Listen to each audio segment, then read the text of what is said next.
Welcome in, everybody, to the first episode of what I'm going to call the I Chose Auburn podcast. Off rip. This is a football podcast. We are going to talk about Auburn Tigers football year-round. So, sorry, not really going to be covering basketball, baseball, or really anything else to do with the university because at the end of the day, I am a diehard Auburn football fan. I love all of our teams, but I am particularly invested in football. And that's where we're actually going to get to the name of this show. It's called I Chose Auburn because I did. I chose Auburn. I was not born an Auburn fan.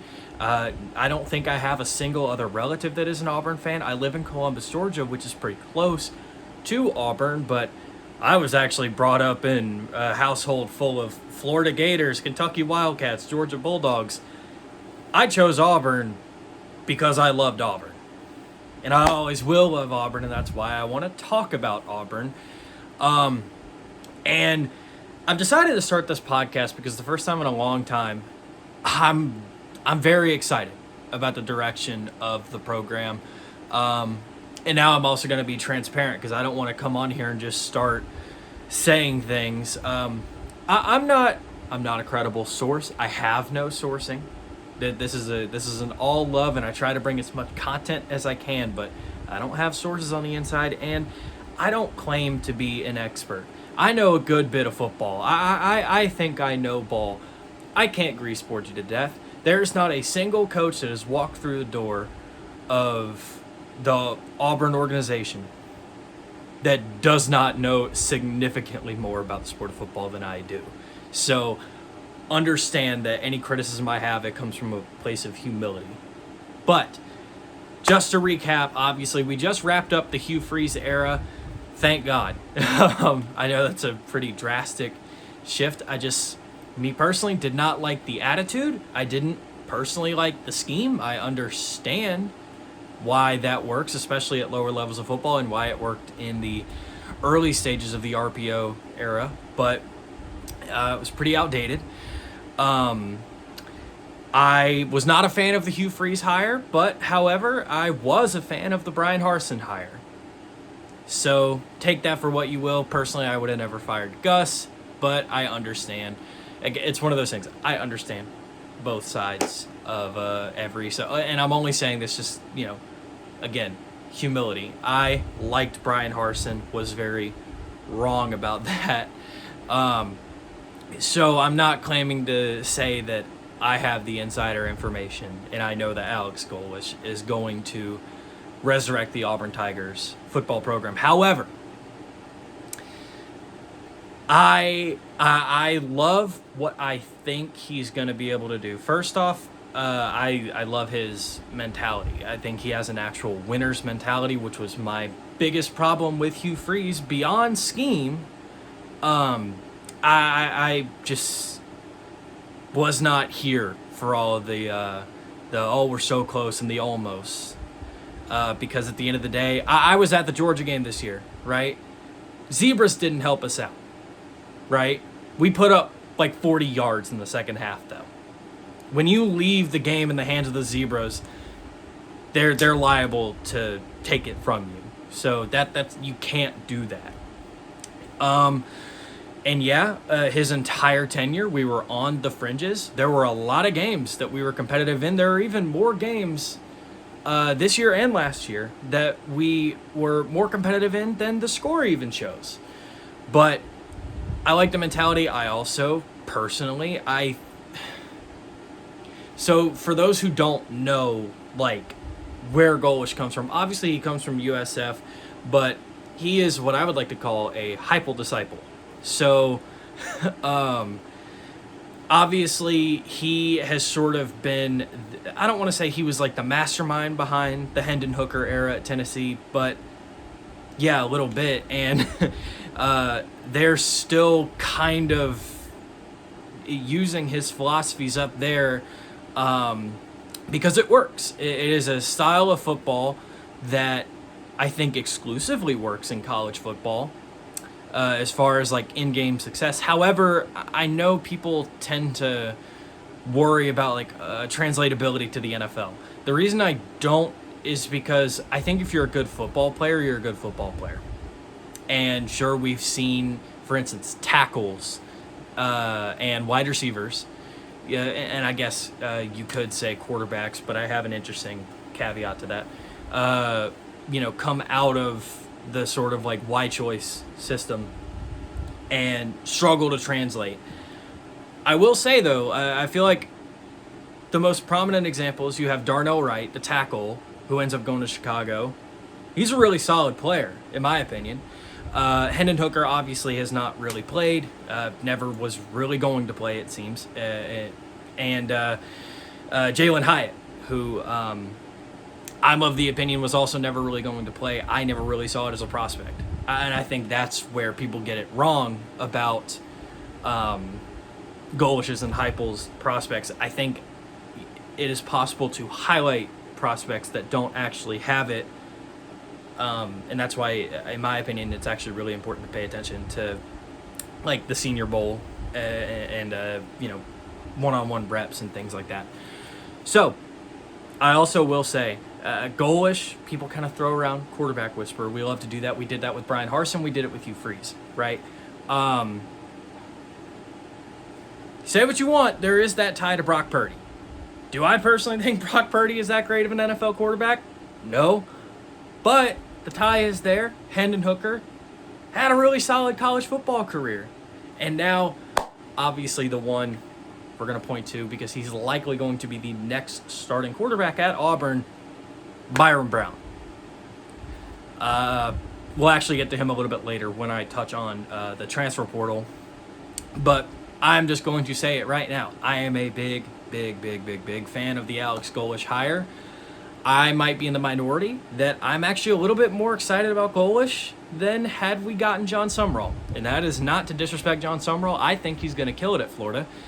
But I am very satisfied with the hire. I'm even more satisfied with being able to keep DJ Durkin on the staff.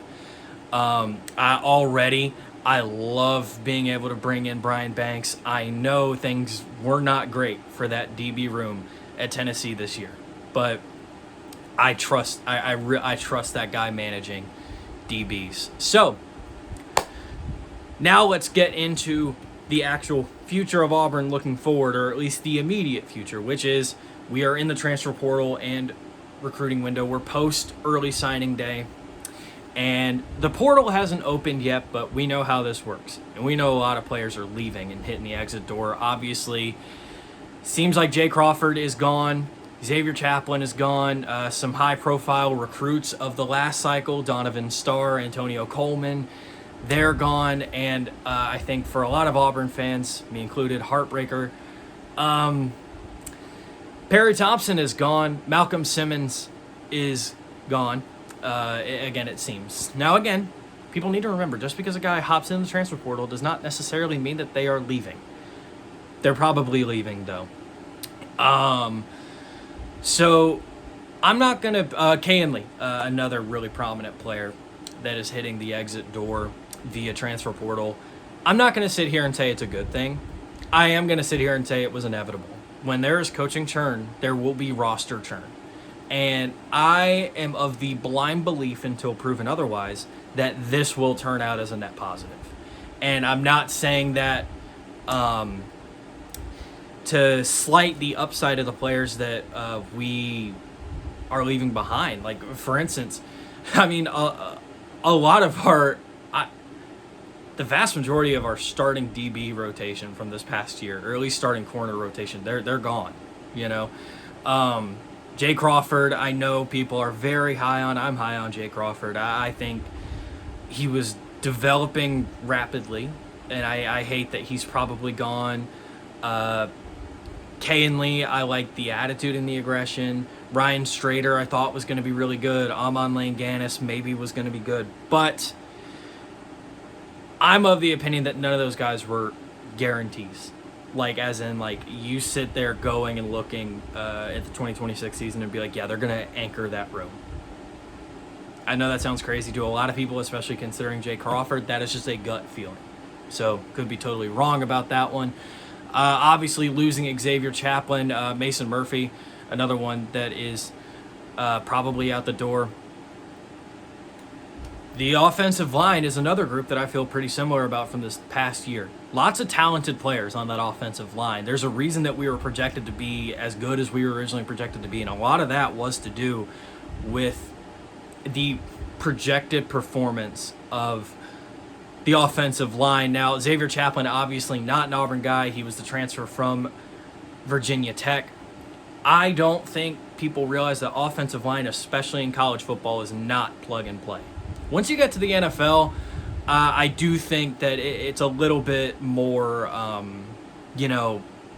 scheme-based. And, if the guy fits your scheme, you can plug and play. But at college football, I just don't feel that way at all. I feel like, and I'm probably going to turn into a broken record over the course of this podcast, but I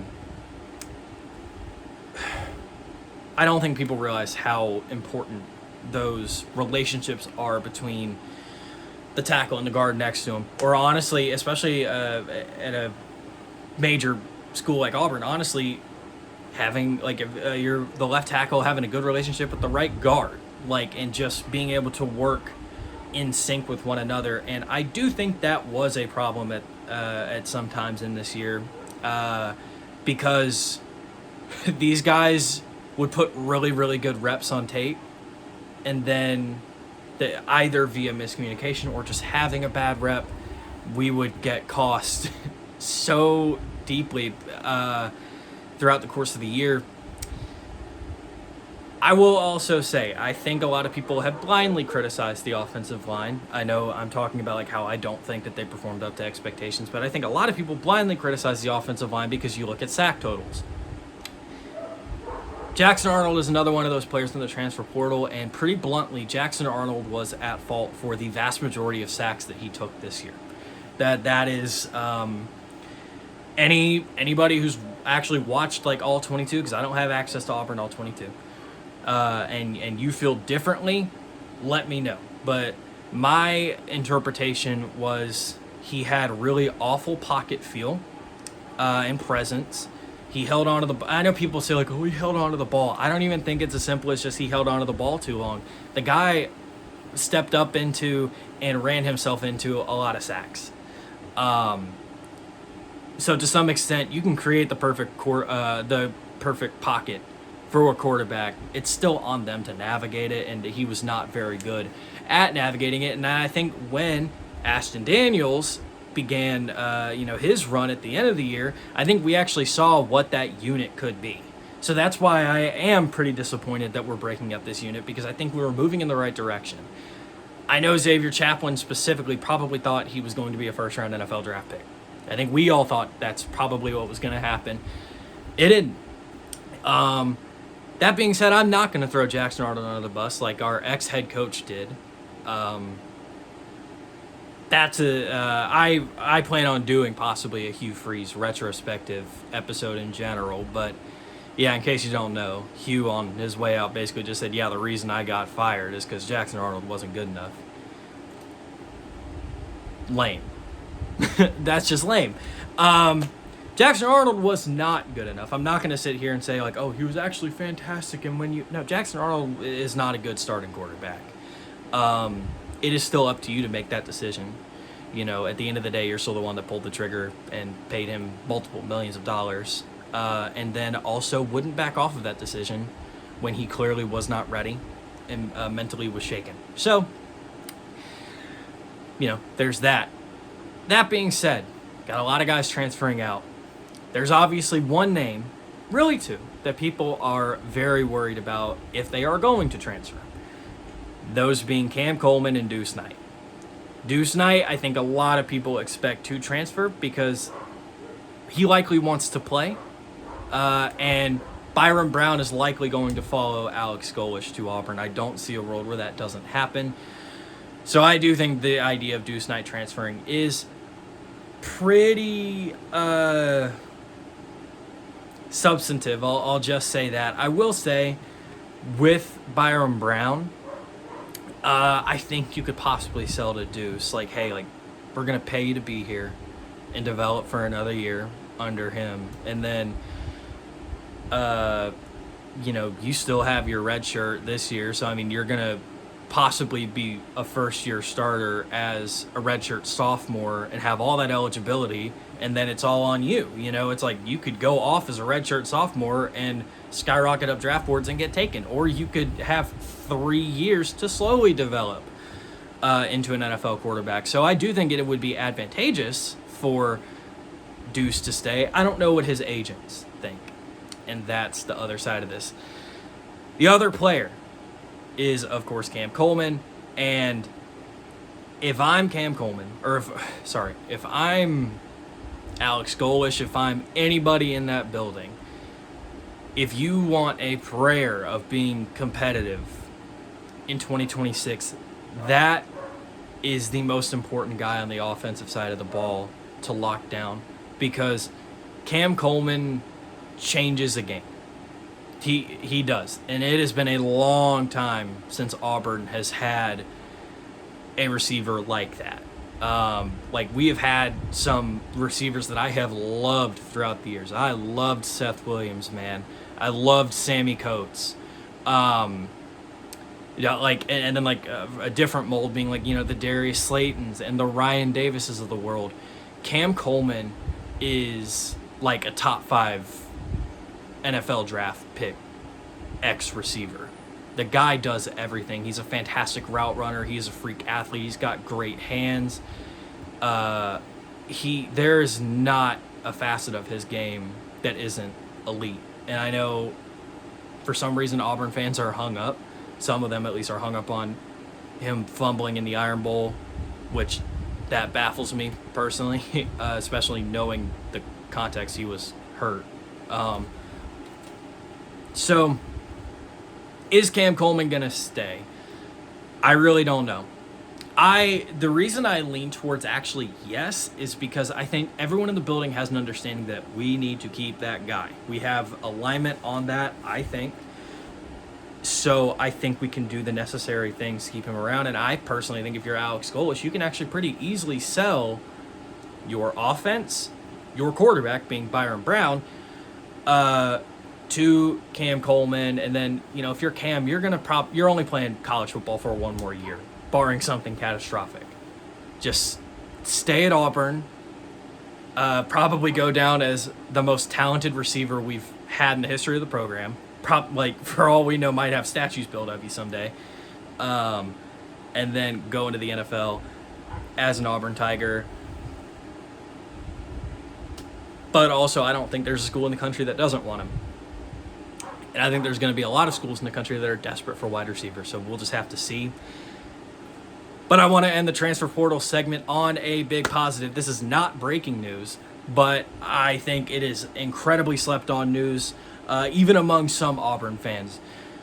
In my opinion, we were able to keep the best defensive player in the SEC. Xavier Atkins is staying at Auburn, it seems. Xavier Atkins is staying at Auburn. That guy is an animal. He is a fantastic player. He exceeded my wildest expectations of what he could possibly be this year.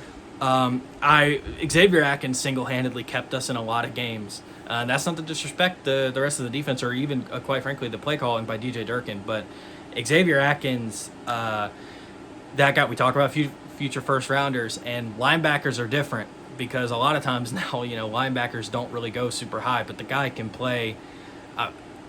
The guy can play. He is fantastic and looks like we're going to keep him around too. And that, in my opinion, as far as immediate success next year, is arguably just as important as Cam Coleman. That is how big of a contribution he is to that room, or that side of the ball. That being said, I will cover some breaking news. This broke just very recently, but Auburn has indeed flipped wide receiver Brady Marchese, don't know how to pronounce the last name, I won't lie to you, from Michigan, who flipped him from Georgia on signing day. Obviously, Sharon Moore did some things. Things changed up there in Ann Arbor, and now we have He's a 4-star receiver according to a lot of services. He's he's a top 150 player. He was a top, I want to say he was like a top 15 player in the state of Georgia. And watched a little bit of the tape, and you know what, I shouldn't say tape. Obviously, with high school kids, tape is limited. I've watched the highlights and tried to analyze what his abilities are through his highlights. I really like him. I do. Obviously, he's got, I would say, ideal receiver size, 6'1", good arms. Just from the tape that I saw, solid catch radius, and which for me as a high schooler, having even a workable solid catch radius that you can improve upon, that's actually a big tool, because nowadays you still see a lot of kids coming to the college level catching the ball with their chest primarily, because a lot of them grew up watching Antonio Brown. But that's aside from the point. I feel like his movement is very intentional. I think a lot of receivers rely on talent and just say, like, I'm going to figure it out at the top of the route, or I'm going to figure it out on my release. He plays a different style than that. He's going to work you underneath. He's going to be good at it. He's got, again, I don't know what measurements there are out on this dude, but he has another gear it seems that he can hit. He's got that next level speed. He can attack you downfield. And I think he is a guy that can absolutely be crafted into something really, really, really nice. I feel similarly about him to the way I feel about like a Sam Turner, who's already obviously on campus, and just when you're talking about 16, 17-year-old kids, you kind of have to understand, like, they're going to be molded into something better than they are. And I think he's got all the tools to be molded into a really good receiver. And one last thing about him going to Michigan, he was going to play. He was going to be ready to play. Have to be, quite frankly, just because of the state of that wide receiver room. So do not be shocked if he plays as a true freshman. Because, quite frankly, if the mentality's right, I think he can contribute, especially now that we have, so many receivers leaving. I think there's a world where he is a contributor as a true freshman. But that being said, I think that's about all we have to cover. I do plan on doing more of like a recruiting class evaluation, talking about my favorite prospects that we've acquired leading up to Brady Marchese. Obviously, one of them comes from Carver High School in my hometown of Columbus, Georgia. But that being said, if one person watches this and enjoys this, you mean the world to me. I love Auburn, and I want to talk about Auburn. So I hope you enjoyed. Any comments or criticisms, or quite frankly, any commentary you have on my thoughts, please let me know in the comments below. I'd love to talk, especially about Auburn football. So thank you for watching. Please leave a like, subscribe if you want more of this. I should have more like normal videos coming out eventually. But again, thank you for watching. War Eagle. This is Will, and I chose Auburn.